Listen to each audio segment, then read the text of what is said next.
justement beaucoup de comédiens qui font carrière au cinéma sont issus du conservatoire. Vous non, vous êtes issus de l'armée. C'est parce que c'était... Moi, j'ai rien suivi, j'ai jamais rien appris. On m'a filé devant une caméra. Avant de me mettre devant une caméra, Yves m'a dit ce qu'il m'a dit et c'est fini.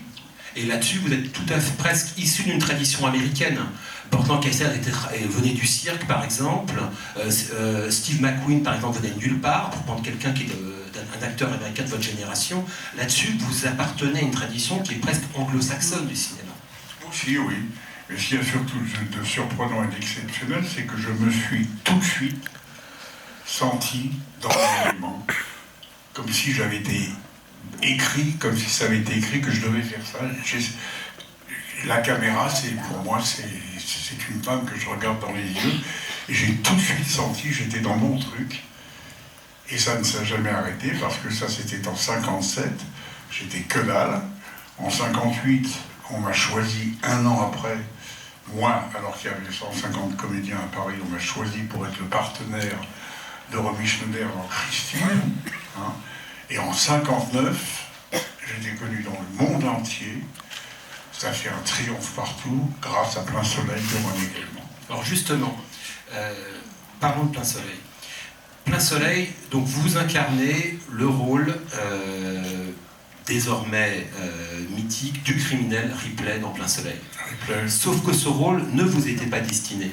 Le rôle qui vous était destiné, c'était celui qui sera tenu par Maurice Ronet, donc le rôle secondaire du fils de milliardaire, Philippe Greenleaf, qui est tué au bout du premier tiers du film. Or, ce rôle de Ripley que vous allez en fait obtenir avec les dents, vous l'obtenez au bout d'une nuit de discussion avec René Clément, les producteurs de Plein Soleil, les frères Hakim. Pouvez-vous nous raconter cette nuit, cette soirée où vous devez lire le scénario de Plein Soleil et où vous entrez avec le rôle de Philippe Greenleaf et vous ressortez avec celui de Ripley? Ça s'est passé un soir, je me souviens plus, avenue Machin, à côté des Champs-Élysées, où habitait René Clément. Il y avait les deux producteurs qui sont morts, bien sûr, maintenant, les frères Hakim, Robert et Raymond. Il y avait René Clément, et ça se passait chez lui, et il y avait sa femme, Bella, qui était une slave et qui était tout pour René Clément, et qui le consolait, et qui le surveillait toujours, et en qui il avait une énorme foi, une énorme confiance. Et puis, les producteurs commencent à me parler, et moi je dis ce que je pense, gentiment, je dis, mais écoutez, c'est pas pour moi, mais enfin, mais comment vous parlez? Mais vous êtes qui? Vous êtes personne, on vous propose un rôle, vous me parlez d'un autre, mais c'est pas comme ça. Je dis, écoutez, moi, faites ce que vous voulez, je dis que ce rôle-là, il n'est pas pour moi. Moi, c'est celui-là.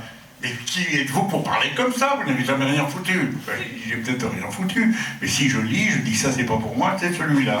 Et je veux faire celui-là. Le metteur en scène s'énerve un peu, il dit, mais enfin, écoutez Alain, vous êtes avec les producteurs, vous ne pouvez pas parler comme ça, vous n'avez jamais rien fait, elle n'est pas exemples. Et à ce moment-là, un silence se fait. Ben, moi c'est comme ça, si vous ne voulez pas que je fasse ça, ne me prenez pas, prenez quelqu'un d'autre.